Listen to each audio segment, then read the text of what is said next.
Olá, seja bem-vindo a mais um programa Educação em Pauta. No programa de hoje nós entrevistamos um dos professores da UFRN que trabalha com a cultura popular, o professor Luiz Assunção, do Departamento de Antropologia e também do programa de pós-graduação em Ciências Sociais da UFRN. Nós vamos conversar sobre a cultura popular na formação do conhecimento. Olá, professor, seja bem-vindo ao nosso programa. Muito obrigado. No início do nosso programa a gente sempre conversa um pouquinho sobre a formação, né? Como é que foi o senhor de Currais Novos, como é que chegou em Natal e até chegar hoje em dia como professor, pesquisador na área de Ciências Sociais e Antropologia. Como é que foi essa trajetória inicial? Eu vim para Natal no início dos anos 70 para continuar meus estudos, né? E já tinha uma vivência do interior, né? Próxima às manifestações culturais, artísticas, folclóricas, né? E acho que isso ficou, de certa forma, impregnado no meu inconsciente, né? Não foi à toa que a minha opção para fazer o nível superior foi o curso de Ciências Sociais, né? E aí, a partir do momento que eu comecei a frequentar o curso de Ciências Sociais, eu me interessei pela área de Antropologia. Acho que a área de Antropologia também sempre teve no meu interesse, né? Inicialmente sem saber bem o que era Antropologia, né? Mas aí, ao entrar na faculdade, eu me dediquei ao estudo de compreender melhor o universo da cultura humana. Quando a gente fala de antropologia, a etnologia é um dos métodos mais tradicionais, né? Quer dizer, é um contato mais próximo com a cultura, com a raiz, com a manifestação em si.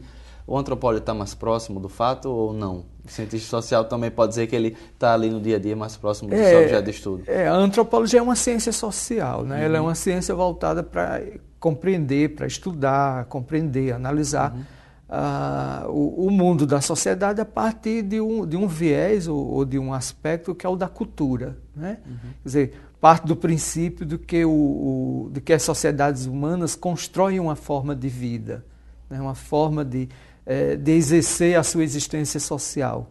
Então, isso faz com que os grupos sociais constroem o seu modo de vida, né? Esse modo de vida é uma cultura, é o que a gente chama de cultura, né? Então, não só a prática, mas a forma também de conceber, né? Como eu penso, como eu concebo a minha existência social e dou forma a essa vida através de uma prática. Então, todos os grupos sociais têm a sua prática de vida, né? Que é a cultura, é o mundo da cultura. Então, o antropólogo estuda esse mundo da cultura, né? Então, que é um mundo plural, né? Não é homogêneo. Quer dizer, os grupos sociais, na sua pluralidade, enquanto formação social, vai construindo formas específicas de viver. Portanto, o mundo da cultura é um mundo plural, é um mundo diverso. O nosso papel enquanto antropólogo é tentar compreender como esses grupos, né, como a sociedade, como os grupos particulares, cada grupo social vai construindo a sua forma de existência, sua forma própria de viver, né? E como é que foi esse ingresso na universidade? Foi escolher o curso de Ciências Sociais e a pós-graduação? Já começou com as pesquisas na área de religião, não é isso? Eu entro no curso de Ciências Sociais, faço a faculdade e logo em seguida, né, terminei a faculdade, já fui fazendo o concurso para a pós-graduação, né? E aí fiz o mestrado, nesse período fiz concurso para a universidade, entrei como professor e aí não parei, né? Segui a carreira acadêmica, posteriormente fiz o doutorado, sempre na área de antropologia, né? E a minha primeira, digamos assim, meu primeiro interesse, que foi o foco mesmo do interesse, né? Foi pelo o mundo da cultura afro-brasileira, né? Que é a minha dissertação de mestrado, né? Então, eu coloco assim, eu digo sempre que essa foi a primeira, foi o tema que vai me iniciar na vida acadêmica, no meu percurso enquanto professor, enquanto pesquisador, né? Foi exatamente o interesse pela cultura afro-brasileira. Isso já vem de antes, desde o segundo grau, o interesse pela história do Brasil, pelo processo histórico de colonização da sociedade brasileira, mas também um pouco da minha vivência do interior, né, de perceber o mundo rural, né, a existência das pessoas em sociedade, né, essa vivência. Hoje em dia, a ciência contemporânea, alguns pensadores não, outros sim, tentam levantar essa bandeira de que existe esse distanciamento, né, entre o pesquisador e o objeto. O senhor realmente é um exemplo e acha que pode existir ou existe essa inseparabilidade, professor? Na reflexão da ciência a gente tem vários momentos diferentes, né? Você tem um primeiro momento que essa objetividade ela era muito rígida, né? Então há uma separação do objeto e do pesquisador, né? Existia essa separação. Numa ciência mais contemporânea, pós os anos 60, a discussão da subjetividade ela vai marcar a pesquisa, né? Vai marcar a ciência.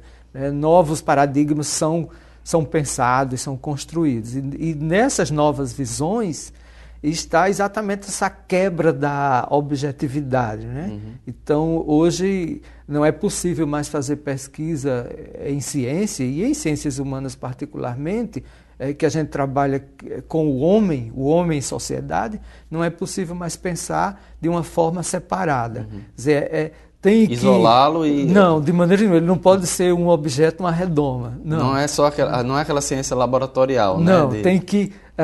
não deixa de ser um laboratório, né? A pesquisa é um laboratório. Não, um laboratório é que a gente imagina ser a parte de química, física, separado, né? Hoje você tem que ter uma aproximação muito constante com o grupo de pesquisa, né? Você tem que compartilhar, você tem que negociar com o grupo de pesquisa o que você está propondo. Então, seu objeto e seus objetivos de pesquisa não são mais só do pesquisador. Ele é compartilhado com o grupo que você estuda. Então, você negocia o que você vai pesquisar, né? Você discute com ele. O grupo hoje participa da pesquisa.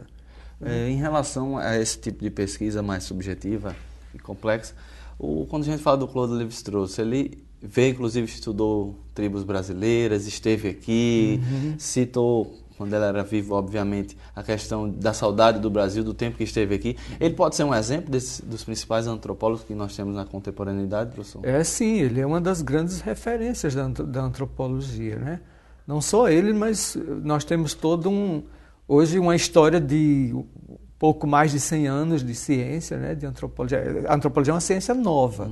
100 anos é pouco tempo para a ciência, mas temos grandes referências dentro da antropologia, né? É claro que o Lévi-Strauss é uma referência importantíssima. O senhor coordena, então, um grupo de estudos de culturas populares que foi criado em 2000. Né? Como é que foi a criação desse curso? Quais são os principais temas a partir desse eixo norteador?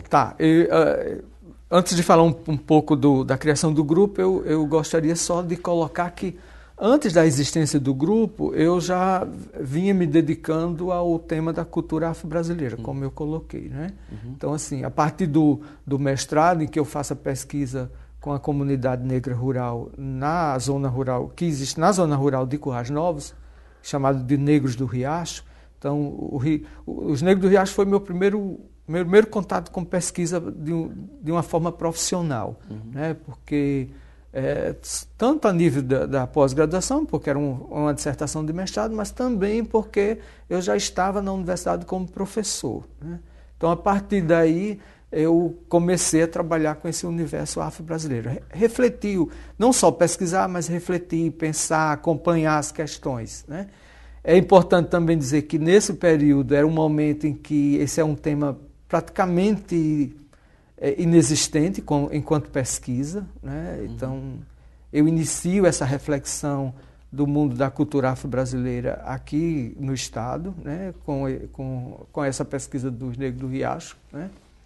E, posteriormente, após o meu doutorado, que foi com o tema de religião afro-brasileira, que ao voltar do doutorado eu percebi que na universidade existia uma procura muito grande de alunos na pós-graduação para estudar o tema das manifestações, das formas expressivas da cultura, né? Essa é uma das áreas da linha de pesquisa, né? Antropologia das formas expressivas. que dá conta, que procura dar conta do mundo da tradição, né? Da cultura popular, das manifestações artísticas, das manifestações folclóricas de um modo geral. Né? Então, eu percebi que esse era um tema bastante procurado e que você não tinha um grupo que pudesse congregar discutir esses interesses, né? Então, a gente propôs a criação do grupo de estudos, né, com um objetivo acadêmico, que é exatamente criar um espaço que possa propiciar a discussão, a reflexão, a pesquisa e, de certa forma, enquanto espaço, incentivar não só os professores, mas também os alunos da graduação e da pós. Quantos professores que estão nós somos em torno de 4 professores, mas, assim, acho que o peso importante aí no grupo é a frequência dos alunos, né? O grupo ele existe, os professores estão lá, participam do grupo, mas a mobilidade, quer dizer, o movimento se dá pela participação dos alunos. E a migração nos temas também, né? Professor, a importância de discutir um tema como a própria realidade da identidade afro-brasileira, né? Porque é um saber, como o senhor mesmo disse, não existia na universidade, mas não deixa de ser um saber tradicional. Antes de entrar no legado, qual a importância, então, de entender essa situação, essas raízes da nossa cultura, como realmente um tema de saber popular e que pode ser discutido na universidade? Acho que tem 2 coisas que eu acho que é importante a gente perceber, né? Primeiro é pensar enquanto mundo da cultura, da construção simbólica, né? Da criação de formas de manifestações, né? Das experiências simbólicas que são vividas pela comunidade. Isso é uma coisa. A outra coisa é pensar a própria existência social. Acho que elas estão interligadas, né? Então, não dá para pensar, por exemplo, a cultura afro-brasileira, a religião, as comunidades quilombolas, as diferentes manifestações artísticas do mundo afro-brasileiro, separado de que essa manifestação é produto de uma população, que é a população negra ou afro-brasileira, né? Então, há uma forma de vida, há um percurso histórico, né? Há um processo de existência social, né, que se constrói ao longo de toda a história do Brasil, em que essa população está inserida. Então, eu posso pesquisar, por exemplo, a capoeira, pensar enquanto manifestação artística, manifestação, enfim, enquanto arte ou enquanto esporte, né? Mas eu não posso isolar essa manifestação de um processo construído ao longo da existência de uma população, que é a população negra. Ou seja, estou querendo dizer que tem que pensar também o que é ser negro na sociedade brasileira, o que é ser um sujeito, né, população, grupo social, a partir de uma relação étnica, né, dentro da sociedade. Como é que é essa identidade no nosso país? Né? Porque a gente fala muito do que tem na África no Brasil, do Brasil que tem na África, do quilombola, da capoeira, das próprias manifestações religiosas, né? Como é que esse tema realmente ele vem sendo discutido a partir da religiosidade e das suas pesquisas, professor? O tema da cultura afro-brasileira e das populações afro-brasileiras de um modo geral, historicamente, ele tem um lugar, né, nessa história, um lugar nessa reflexão, no imaginário, que é um lugar que negativiza a população. Né? Então, uma construção de pensamento sempre envolta em preconceitos, em estigmas, né? Então, há uma visão negativa sobre o que é ser negro na população brasileira. Isso construído, isso é uma construção social, uma construção cultural que está presente em toda a formação, né? E, portanto, vai ter consequências na existência da população e nas práticas de vida dela, né? Então, acho que 2 exemplos que a gente pode colocar a partir das minhas pesquisas pode ser pensado a partir, por exemplo, das comunidades quilombolas e do mundo da religião, né? Então, as comunidades quilombolas, elas existem também no Rio Grande do Norte, existem em todo o Brasil, né? A Fundação Palmares fez um levantamento em mais de 2.000 comunidades quilombolas em todo o Brasil. No Rio Grande do Norte, certificadas pela Palmares, a gente tem 22 comunidades, né? Mas um levantamento que nós fizemos, a gente aponta em torno de 50 comunidades, né? São grupos vivendo basicamente em situação do mundo rural, mas que vivenciam um processo histórico ao longo da sua existência que aponta para uma relação com o passado escravagista. Mas o que é importante colocar é que essas populações elas constroem no mundo contemporâneo formas de enfrentar o preconceito, o racismo. É uma forma contra-hegemônica ainda, né? De certa forma, sim. Então, são grupos que estão vivendo num determinado território, né? E que mantêm os seus elementos de tradição, de sua existência, relação com o meio ambiente, né? Então, mantém vivos seus traços principais de identidade e de pertencimento. O que é muito importante para que a gente possa não negar o passado, que hoje ainda é real, né? Isso. Qual é essa relação e a importância do tradicional, né, desse conhecimento na contemporaneidade? Como é essa relação, professor? Bom, é super importante, assim, na medida em que, se a gente for pensar os grupos sociais como produzindo a sua existência, né, essa existência não se faz só no mundo letrado, né, ele se faz também no cotidiano.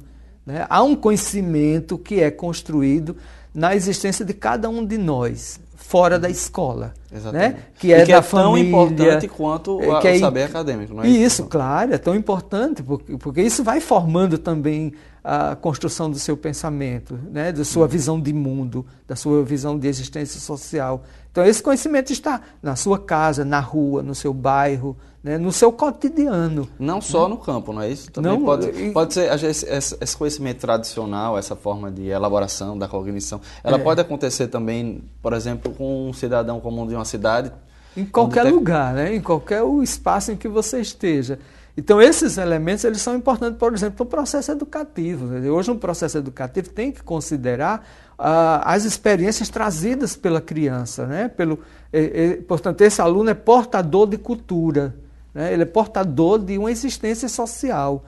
Então, tem que ser considerado esse aprendizado dele, do mundo do cotidiano, né? O mundo da tradição. Né? Por exemplo, num período hoje que a gente vive, que está se esperando o momento de chuva, né? De chegar o inverno. Né? Por esse momento, os homens e mulheres que vivem no mundo rural, eles têm toda uma experiência de relação com a natureza. Né? Eles provavelmente não foram à escola, não aprenderam isso na escola, aprenderam no cotidiano. Isso é parte de uma tradição, é um conhecimento, é um saber. Então tem que ser considerado. Também uma espécie de ciência. É o que Lévi-Strauss chamava, por exemplo, ciência do concreto.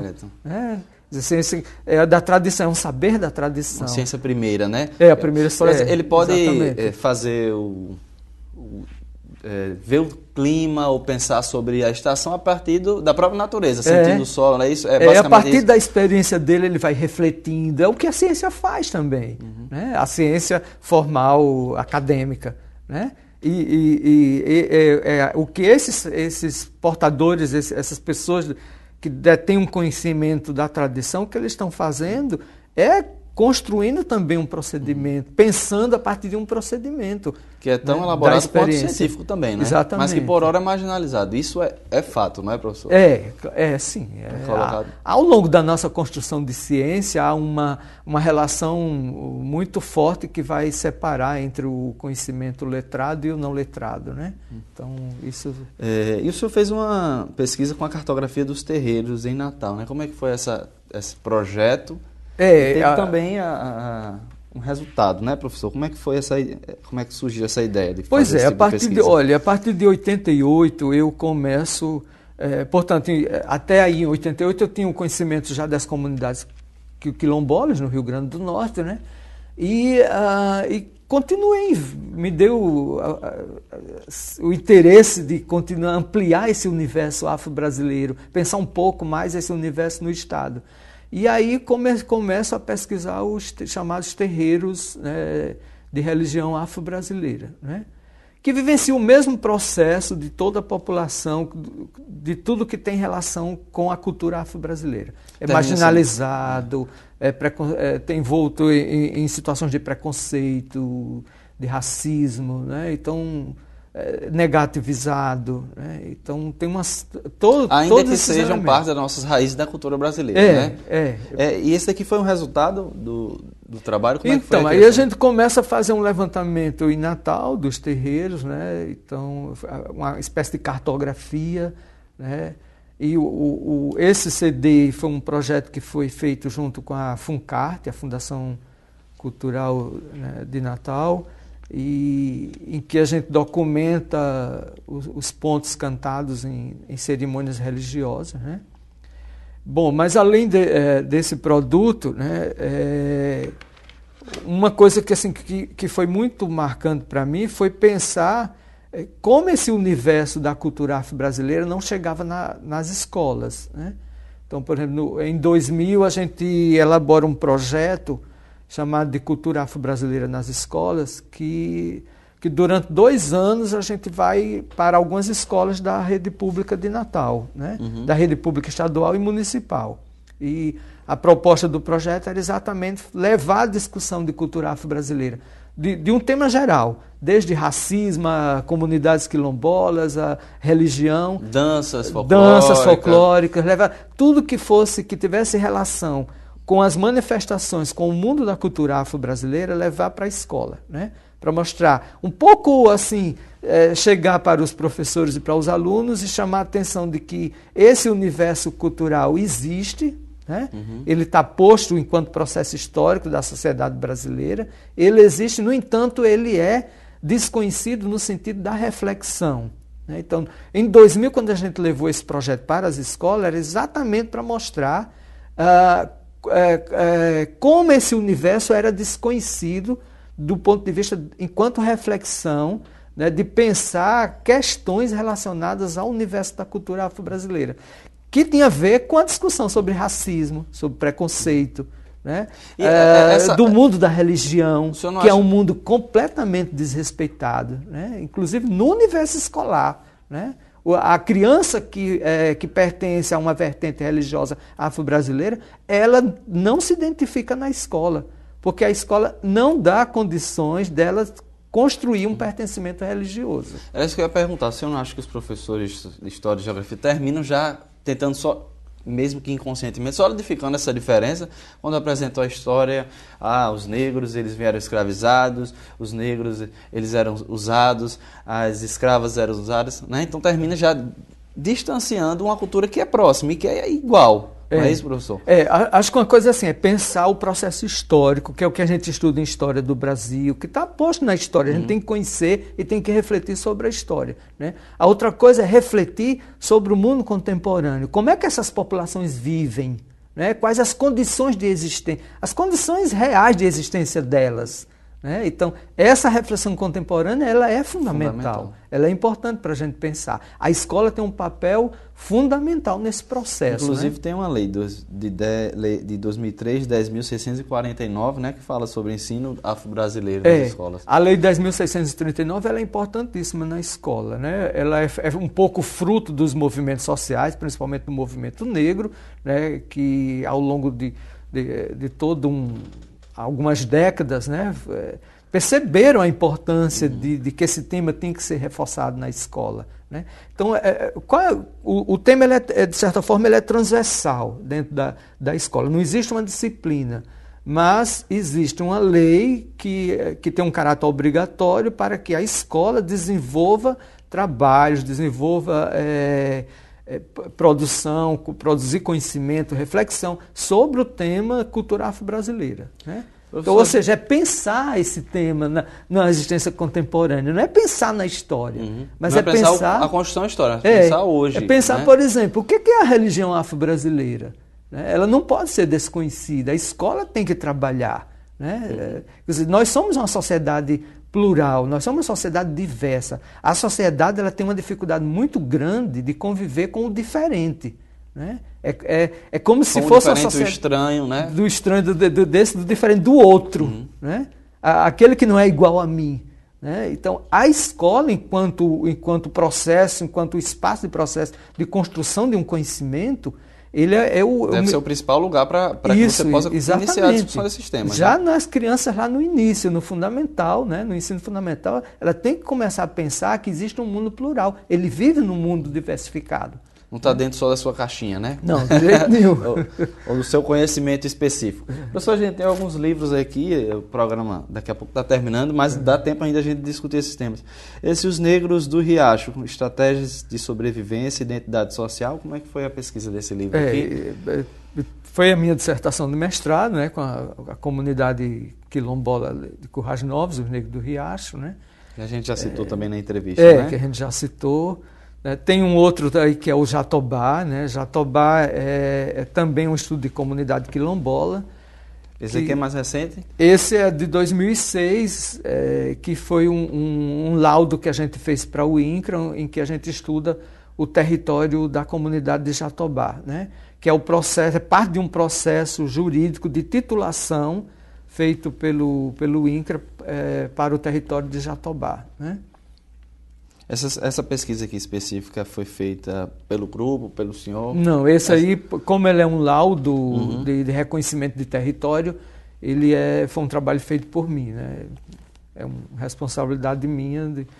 Inclusive, o Jatobá, nós temos alguns processos abertos no INCRA, onde as comunidades solicitam a titulação de suas terras, né? Então, deve ter em torno de uns 10 processos abertos no INCRA. Apenas Jatobá foi que atualmente é a única comunidade titulada.